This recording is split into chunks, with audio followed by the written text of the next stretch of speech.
Greetings, and welcome to my channel.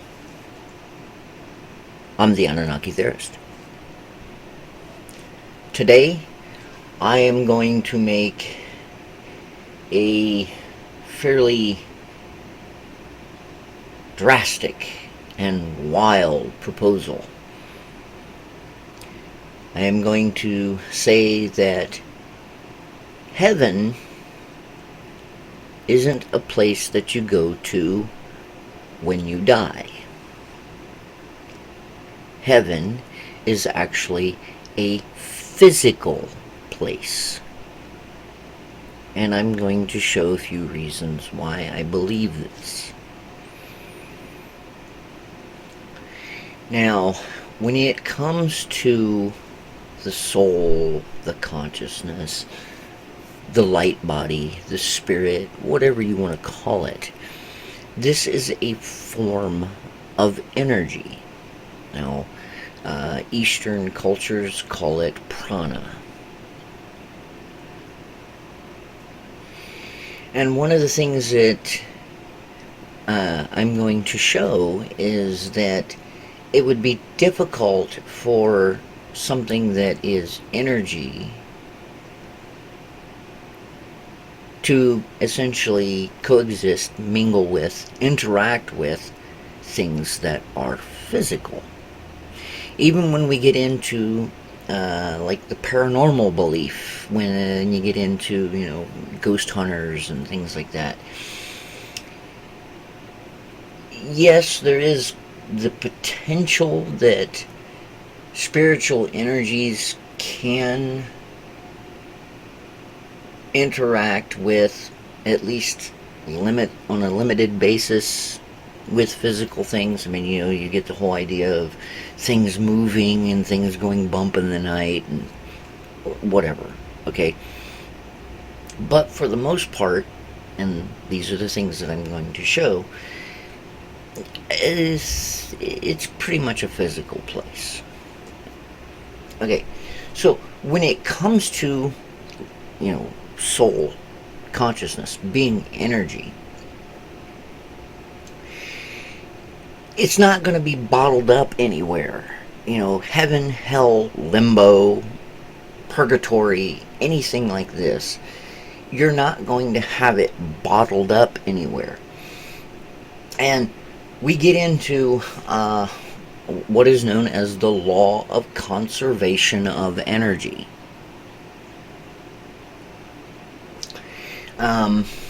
Now, this is a law. Even though when it comes to laws, these are supposed to be completely and totally undeniable. There's no way that you can break this, at least in our understanding. Okay, you have hypothesis, theory, and law. And I've actually seen some places where they say, well, if it's a hypothesis, it never becomes a theory. If it's a theory, it never becomes a law. And it's like, no, that's not the case. Everything gets promoted. Hypothesis is just a question that you're wanting to test. A theory is something that is testable, pretty much provable, and accepted by mainstream science. And then law is supposed to be something that is undeniable. So I'm guessing that with our understanding of physics, that the law of conservation of energy, which all that states is in an isolated system. So we look at our universe, our physical universe, as this isolated system. Energy can neither be created nor destroyed. Rather, it can only be transformed or transferred from one form to another. That means it can't be destroyed. Your soul can't be destroyed. Now, the thing is, though, is it also cannot just be bottled. It has to stay in the cycle. All the energy that ever has been is all the energy that ever will be. Now, if you haven't seen my Great Spark video and the Great Spark commentary, I encourage you to watch them because I go into this. Everything is energy. Science has already stated that on the quantum level, everything is energy. Every bit of matter that you see is just a highly organized and compact energy. So we're all energy. And in my Great Spark video, I showed that we all come from the same whatever it was at the beginning. This is the reason why we are all God. We are all part of the Creator. And so our energy has to stay in the cycle. This is the reason why I believe in reincarnation. This is the reason why I believe in ascension. We don't go someplace when we die. Our energy... Now, don't get me wrong. There is a place basically in between lives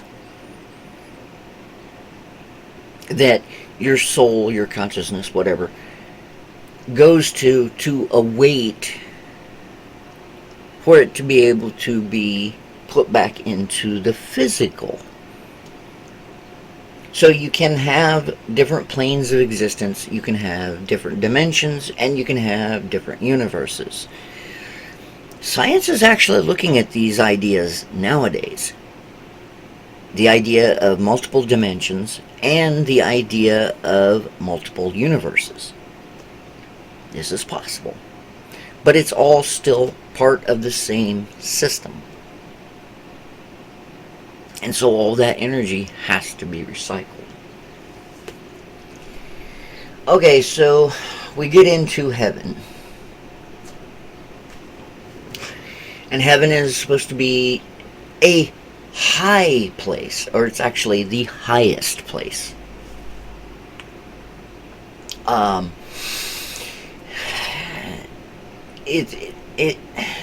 way that it talks is it is some place that you go to as supposedly a reward for being good in life. Now, the one thing that I have to point out, I'm going to go off on a little bit of a tangent here. I have to get this off my chest. In nature, in the universe, there is no such thing as good or evil. These are constructs that define our morals. That's it. You don't have good or evil in nature.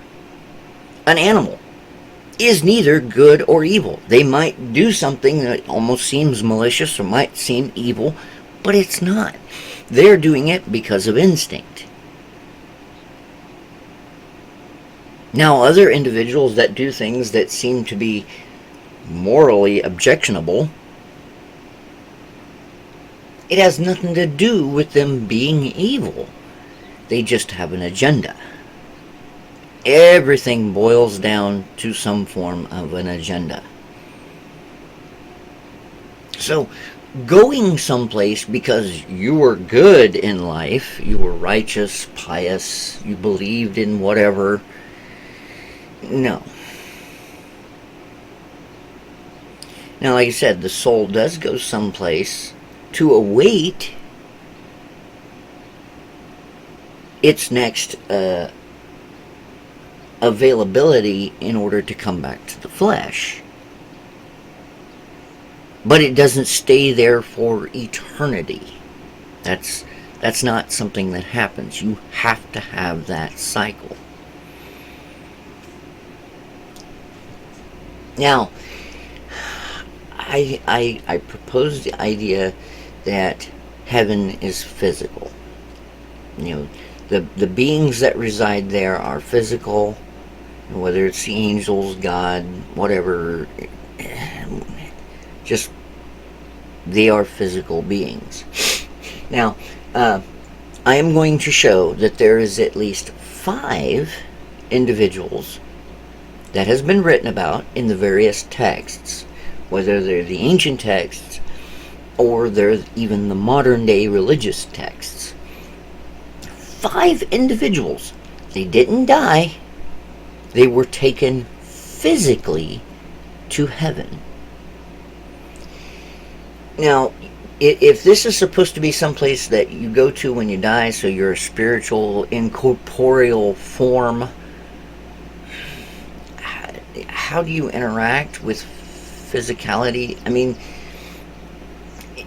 up in here it says, in exceptional cases, individuals can enter heaven without dying. And it's believed that, because God is omnipotent, can do anything. I'm going to show a few things that, if this was an omnipotent God, then why did certain things happen? We'll get into that here in a minute. Okay, so I said 5 individuals. And I'm going to show you these. And the first one I talked about in my Tale of Two Atoms video. And that's Adapa. Adapa was taken to heaven physically. He didn't die. He went to heaven physically. And he even describes the journey. Now, it states that he was given something to wear. Now, here's one of the things. Don't get me wrong. I still believe in the Sitchin thesis. I still believe in some of the things that Zecharia Sitchin has shown us and taught us. But I can see where he gets his critics and he gets his skeptics, because of some of the things that he interprets differently. We're going to come over here. This is the Lost Book of Enki. And this is where it's talking about that Ningishita, Dumuzi, and Adapa were all taken to heaven. And before they went, they had to be dressed in something. Now, Nibiru is larger than Earth, has a stronger gravity, higher pressure, it's colder, and it has a different time. Adapa is a hybrid. Was a hybrid.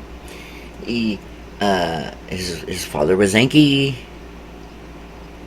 and his mother was one of the first generation of Earthlings. Ningishita and Dumuzi, they were full-blood Anunnaki, but they were born on Earth, so they were subject to Earth's forces. Neither one of them would have survived on Nibiru. They would have been crushed because of the gravity and the high pressure. So they had to have been given some kind of a suit. Well, where Sitchin gets that, we actually come to, and this is the text.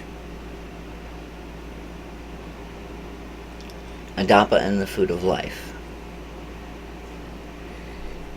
And what it talks about down here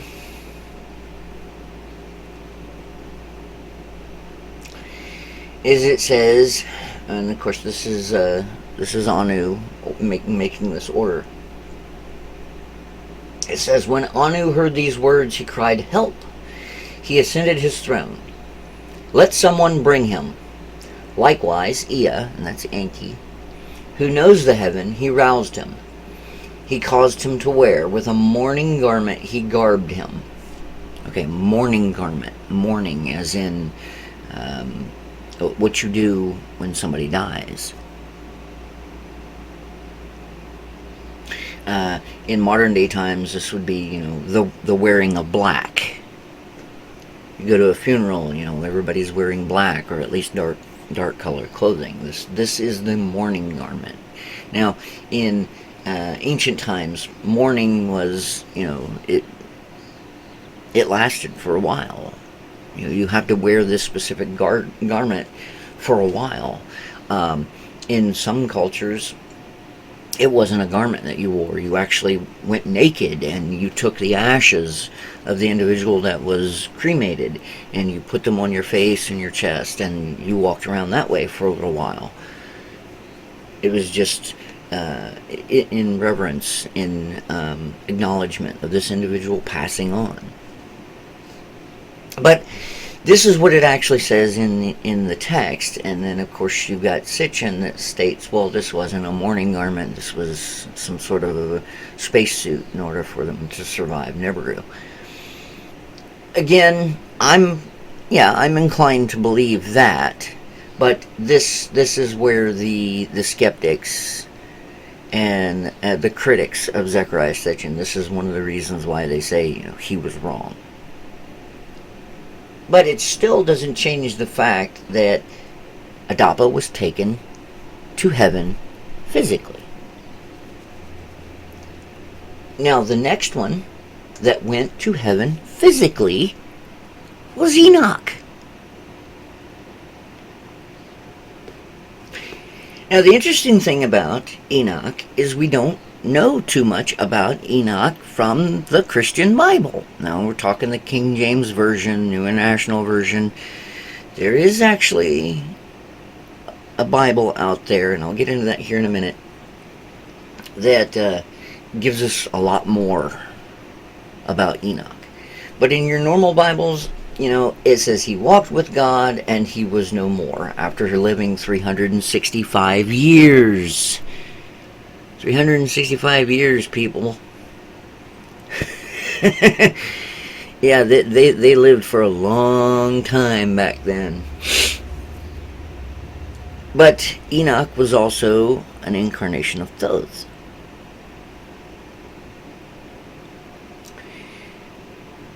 So, and also he's essentially seventh generation down the line from Adapa, and Adapa was a hybrid. Okay. So it says he walked with God and he was no more, for God took him. Doesn't say he died, just said God took him. Now, the Book of Enoch is not canon. It's not in the Bible. And there's a reason why that is, and I'll get into that here in a minute as well. The Book of Enoch was found with the Dead Sea Scrolls. Now, there are a lot of texts that were found with the Dead Sea Scrolls that, yes, they confirm canon. But there were also a lot that are considered what is known as the Apocrypha. And it's, for whatever reason, whatever agenda at the time it was trying to be promoted, these texts are considered almost blasphemous. One of the reasons why the Book of Enoch is considered blasphemous is because when Enoch went to heaven, and we read this when we read the Book of Enoch, or when you get into the Ethiopian Bible. This is the only Bible where the Book of Enoch is still canon.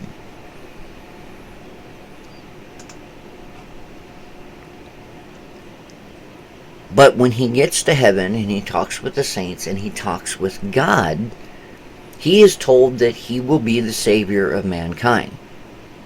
Enoch. Now everybody's like, no, wait a minute. Jesus is the savior of mankind.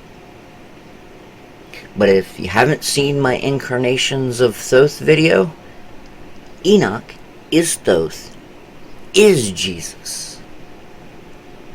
So yes, Enoch would have been the savior of mankind, just not in that incarnation.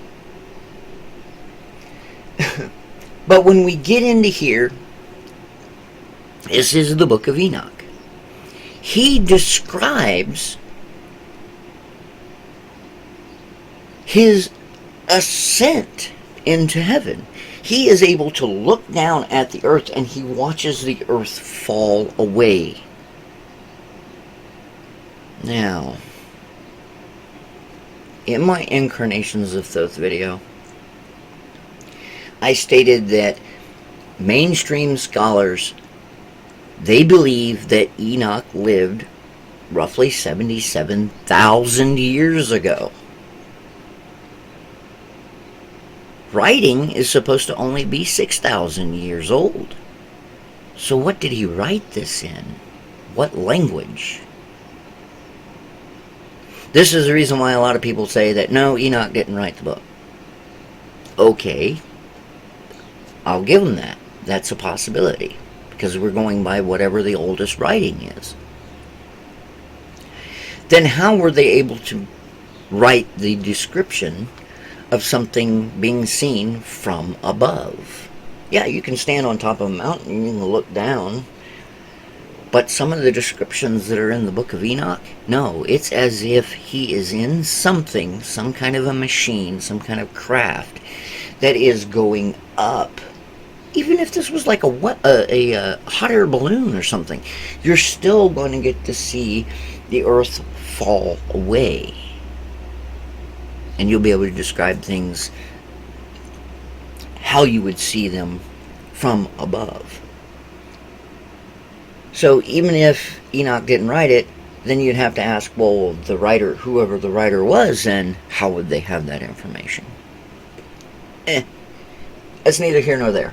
What we're getting at is Enoch went to earth, went to heaven physically. Okay, so we have Adapa, we have Enoch, and then we have Elijah. Now, Elijah was a prophet. He was supposed to be, one of the big-time believers in God. And he went around and he did all kinds of things and blah, blah, blah.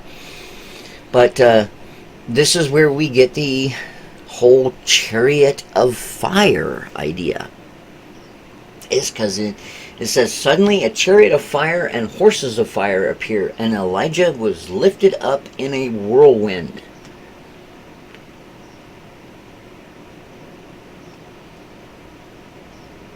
Okay, so I'm going to ask a question real quick. Where is heaven? Because so far, we're seeing people ascending. They're going up. So is heaven in the sky? I mean, to the ancients, that's what it would seem like. That people were going up into the sky. Well, we have aircraft. All kinds of aircraft in the sky nowadays. Have they found heaven? And we can go as far out as the edge of our solar system and shoot even beyond, because Voyager 1 is out beyond our solar system. Now, you get that far out and space is vast. Space is vast, so even that kind of spacecraft not necessarily going to see another planet or anything like that, unless of course they're directed to go to. In my gold video, I talked about that they came to Earth to get gold, to turn it into monoatomic gold, to put it into their atmosphere. One of the properties of monoatomic gold is it absorbs light. So if they did this to their atmosphere, we're not going to see it with our telescopes. We're not going to see it with our eyes, because it absorbs light. In order to be able to see something, light has to reflect off of it. But if you've got something that is absorbing all light, you're not going to see it. It's not even bending light. It's absorbing it. So instead of looking for something out there, that's going to shine, they need to start looking for a dark void. You can't see the star field behind it. And that's going to be Nibiru. But anyway, we've had a lot of things that are up, and we haven't found heaven. Well, my proposal is the idea that heaven is Nibiru. And the reason why we haven't found it is because it's not close enough yet. And like I said, with Voyager and New Horizon and all that that's, out there, space is vast. And because of the orbit of the proposed orbit of Nibiru, these spacecraft are traveling along the ecliptic plane. Well, Nibiru's orbit is basically at an angle to the ecliptic. It's at an angle, and it's retrograde. So it won't even be detectable in our view of the ecliptic until it gets to like around Jupiter.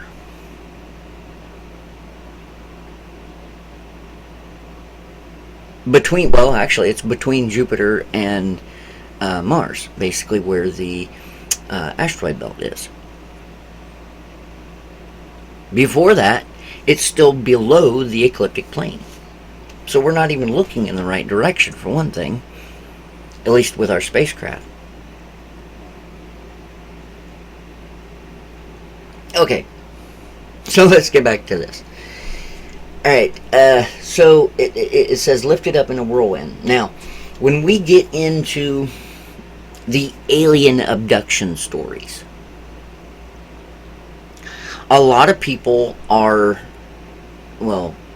allegedly, are seen to be or experience being lifted up by some sort of a levitation beam. Now, this isn't the first time that we hear about this whole being lifted up by something.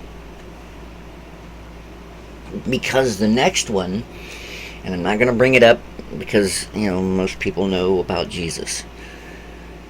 But Jesus ascended to heaven. He was lifted up physically.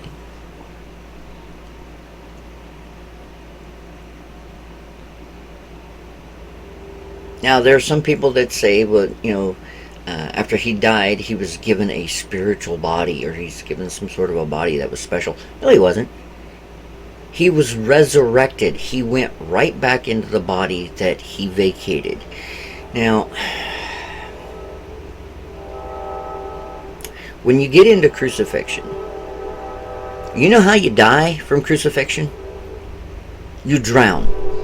That's how you die from crucifixion.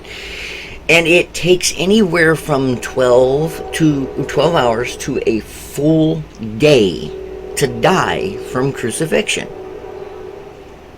This is the reason why Pontius Pilate ordered the centurion to pierce his side, is to make sure that he was dead, because he died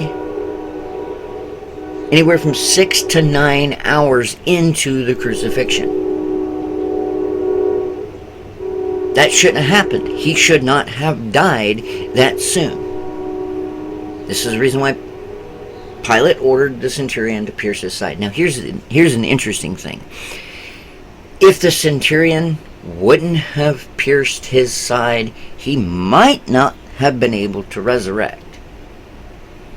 Because the wounds he suffered, the pricks that he had on his head because of the crown of thorns, because of the nail holes in his feet and his wrists, not his hands, because if he would have been pierced through his hands, the weight of his body would have pulled those nails right out of his hands. So they pierced him through his wrists, and they made sure not to hit an artery or a vein so that he didn't bleed out. Even the wound on his side, being pierced by the spear, would have still been considered superficial. He wouldn't have died from any of those wounds. They were easy to heal. But because crucifixion causes a person to drown, in other words, the lungs fill up with water. And it's the water of your own body. If that water stays in the lungs long enough, it starts to destroy all the alveoli. It starts to destroy the ability to breathe. And it's difficult to heal that.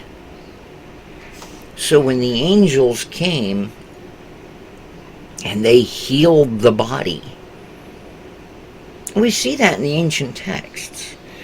If we get into the story of Inanna and the underworld,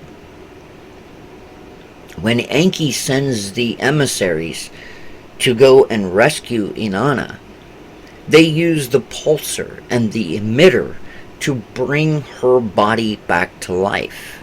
Well, that's basically what the angels did. They would have used some sort of technology to bring the body back to life. But if there would have still been water in the lungs, they probably wouldn't have been able to bring it back to life. So the centurion, when he pierced Jesus' side, it says that when he did this, blood and water flowed out. So it wasn't just the side that he pierced. He actually pierced the lung, allowing the water to drain out. And once the water was drained out, the lungs would have been able to dry out and would have been able to be used as breathing organs again. Okay, so, I got that out of my system. All right, but Jesus ascended. It says that he ascended. He was lifted up physically into heaven. So again, heaven, somewhere up. And it's physical. Okay, one more. Now, I don't speak Arabic. I have some Semitic heritage, but I don't even speak that. I know a little bit of Yiddish, but other than that, I'm not in that. So please bear with me and forgive me for my pronunciations of things. But we get into the Isra and the Miraj, also known as the night journey of Muhammad. Here again, we have a physical person not dying, being taken to heaven physically. Now, there are a lot that say that, this was a spiritual thing, or it was a dream. Okay, there's a couple of things that I have to ask then. If this was a spiritual thing, or if this was a dream, then why the need for the journey in the first place? Okay, because what we see is, it says it took a single night.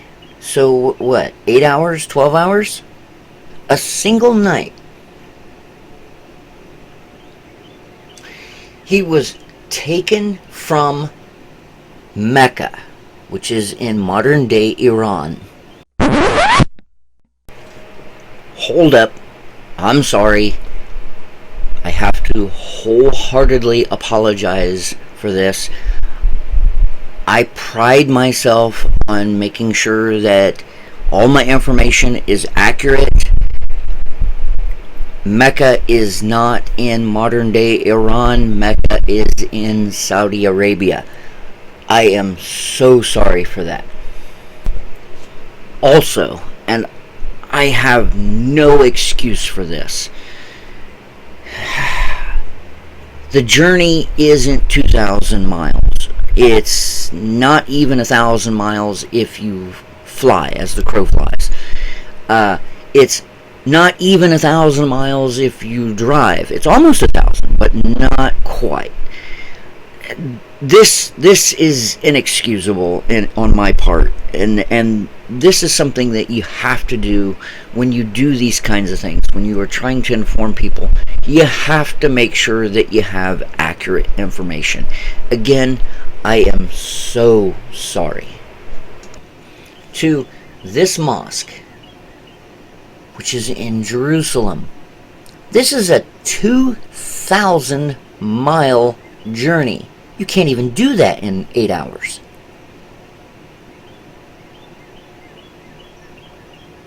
So just the journey. And of course, it was on this being known as Barak. Okay, a Pegasus? Yeah, it's possible. But I'm going to I'm going to pull a phrase from my brother in the ancient astronaut hypothesis, Mr. Georgios Tsoukalos himself. He always states that these things are misunderstood technology. And that's probably what it was.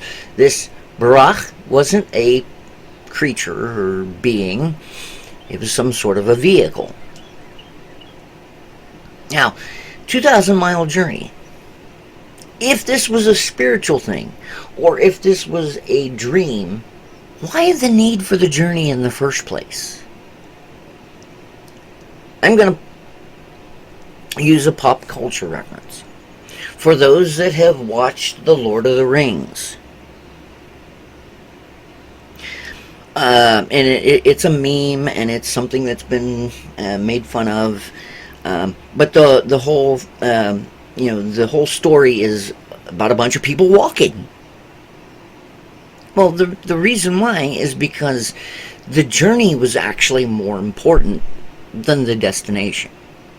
The whole mission of destroying the ring, whatever, but everything that went on in between, the journey, that was the story. So there was something going on while they were walking. Well, this 2,000-mile journey, it doesn't say anything happened. So it was not like there was a life lesson or there was some sort of a conflict or something that needed to be resolved during this journey. No, it was just straight travel from Mecca to Jerusalem. Nothing happened. So this is the reason why I said, if this was a spiritual thing, it should have been just instantaneous. That, and then also Allah, God, whatever, is supposed to be an omnipotent being. If they want something done, they snap their fingers and it's done. Or it's actually, they speak a word and it's done. But no, here we have a journey that was actually taken from Mecca to Jerusalem. Why? Well, Mecca didn't have a landing pad or launching pad. Jerusalem did. Now, how do we know that? Now, this is something that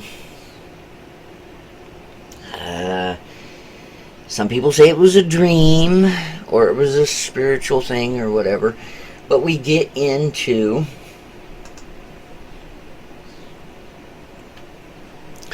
Jacob's ladder. Now, this was on the Temple Mount. And supposedly Jacob, he fell asleep, and it says that he used a stone or a rock as his pillow. I'm sorry, I've camped before, and I can't see using a rock as a pillow. Okay, but that's supposedly what he did. And then I'll get into that here in a minute. But anyway, he woke up, in the middle of the night, or he became aware, he started to perceive, however you want to say it, what looked like a ladder coming down from heaven, and he seen angels going up and down this ladder. Now, those in the UFO community, they say that this wasn't a ladder, this was a ramp.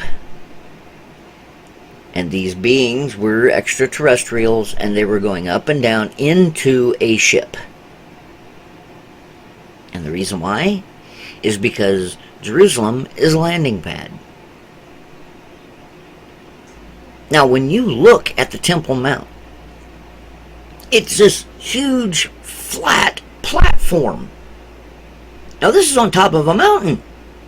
That's not a very high mountain, but it's still a mountain. And this area was flattened out. Huge, flat platform. And the thing is if you go underneath that platform, which you can, you will find these massive 300 plus ton stones. Slabs. They're not just stones. They're slabs. Now, these aren't as big as some of the ones that are what are known as the Trilithon in Baalbek. Those are 1,000-ton stone slabs. And they have been raised up on stones and elevated. These are some of the things that, has mainstream academia baffled. How were these things raised? We've asked engineers, those individuals that move heavy and big things, and we've asked them, how could this even be done today? And they said it can't. Said the amount of cranes that would be required in order to pick up a 1,000-ton stone slab, you would need multiple cranes, and they would get in the way of each other, so moving that stone would be near impossible. So you have that at Baalbek, but underneath Jerusalem, you've got big stone slabs too. You know why? Because these were launching pads. This is the reason why Muhammad was taken from Mecca to Jerusalem. And then it says that when he got to Jerusalem, he went ahead, and it was him and a few priests, and they prayed and they worshipped, and then it says some scholars believe they opened Muhammad's chest. They opened his chest, and water of Zamzam, was poured on his heart. Well, again, whatever this actually represents, did they literally open up his chest, or is this some sort of a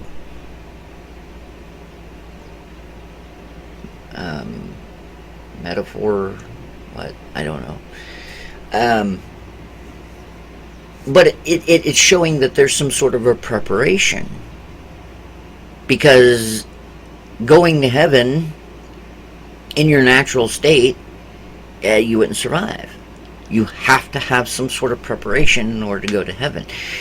Now, I don't think Muhammad went to Nibiru. At the time, Nibiru would not have been close enough. But I don't think Allah's heaven is Nibiru. I think, well, it is now, but at the time, Allah's heaven was actually the moon. According to A.R. Borden, Allah is Nanar's Sen, Enlil's oldest legitimate son. It's also known as Nana. Nanar is a moon god.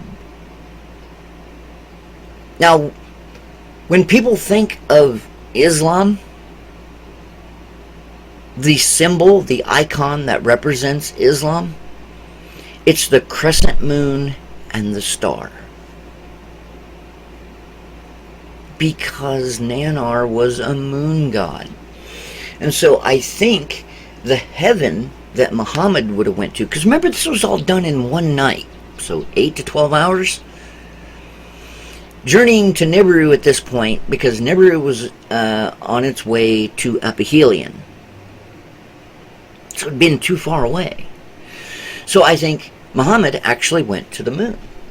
Now, when we get into, I guess, and this would be another one of those things that would be kind of like a conspiracy theory or whatever, we get the anomalous images that are taken from the moon, either from the lunar orbiter, from various Apollo missions, from telescopes, things like that. You get these weird things right here that a lot of people will say these are structures. It's possible, but it could also be, a case of pareidolia. Our brains are trying to make sense of randomness. But because, we have had the Apollo missions, even though a lot of people are sitting there saying, oh, we've never been to the moon.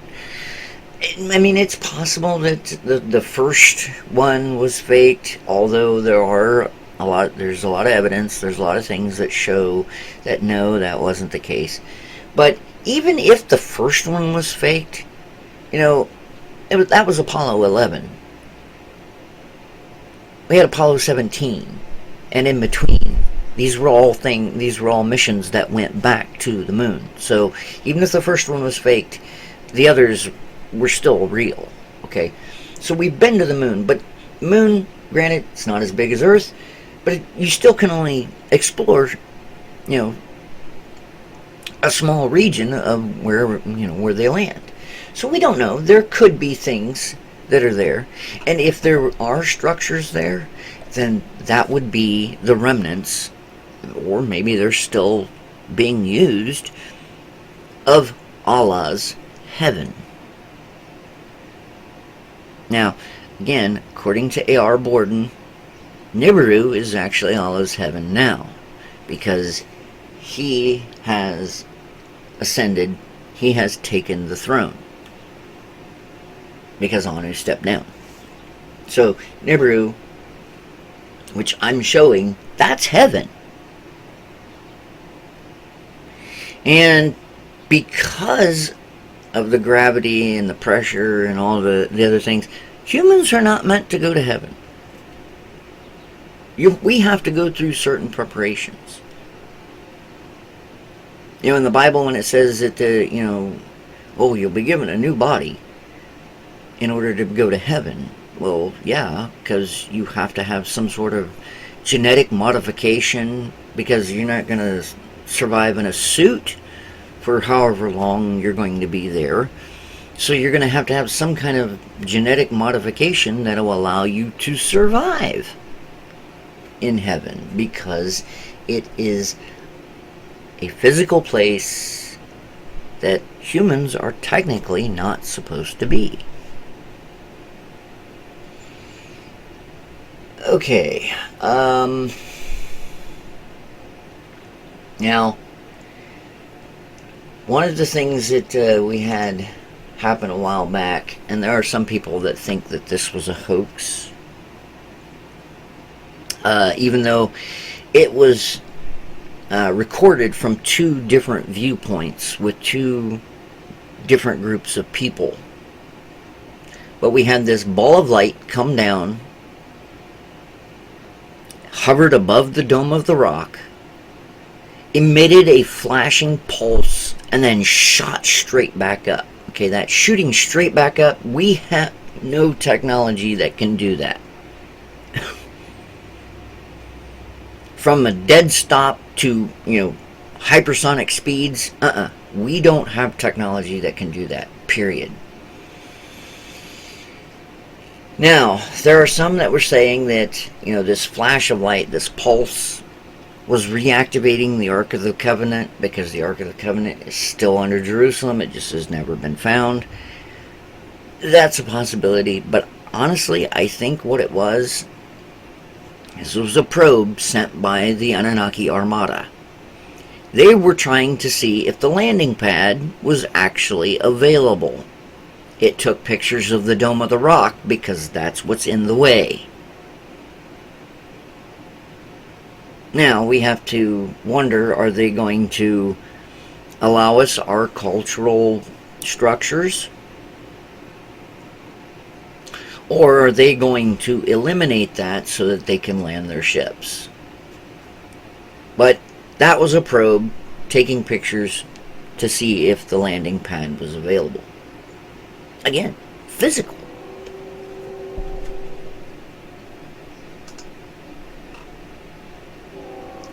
So the heaven that is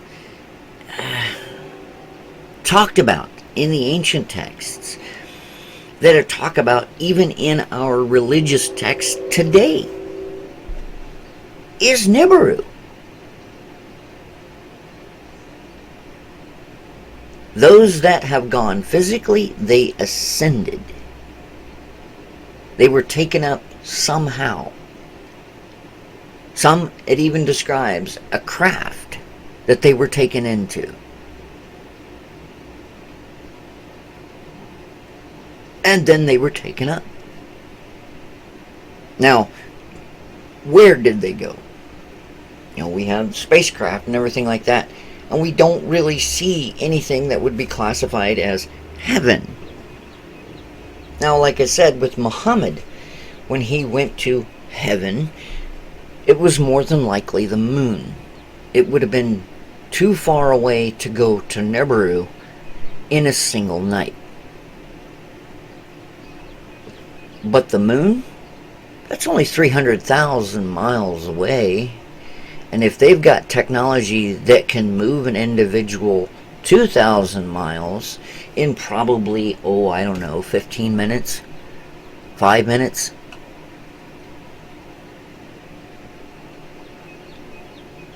it wouldn't be anything for them to go 300,000 miles. But it would have been a little bit longer to go to Nibiru, which was probably, millions, hundreds of millions, billions of miles away.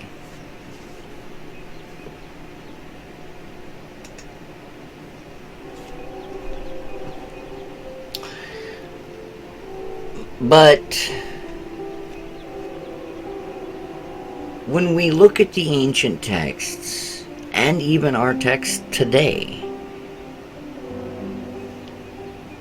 we've got people that are supposed to be going to heaven physically. And the thing is even those individuals that are supposed to show up at the end, in the book of Revelation, when it talks about the heavenly host, it doesn't say that they're spiritual. They're physical. They're supposed to be riding horses, coming out of the clouds. Out of the clouds, from the sky, something up there. And they're physical. Because heaven is not where you go when you die. That's a different story. Like I said, there is some place that is essentially a waiting area. Because Thoth talks about it. Because he talks about going to the halls of Amenti. And there's supposed to be some place where the lords of life and death reside. Now, these could be other planar, other dimension beings. It's wherever that energy will go when it waits to be able to take on another physical host. And again, watch my Great Spark commentary video, because I go into the idea that we vibrate at a specific frequency, both our soul and our physical body, and they have to match. If they don't, then you can't inhabit, at least not for very long, and not without doing damage to the physical body.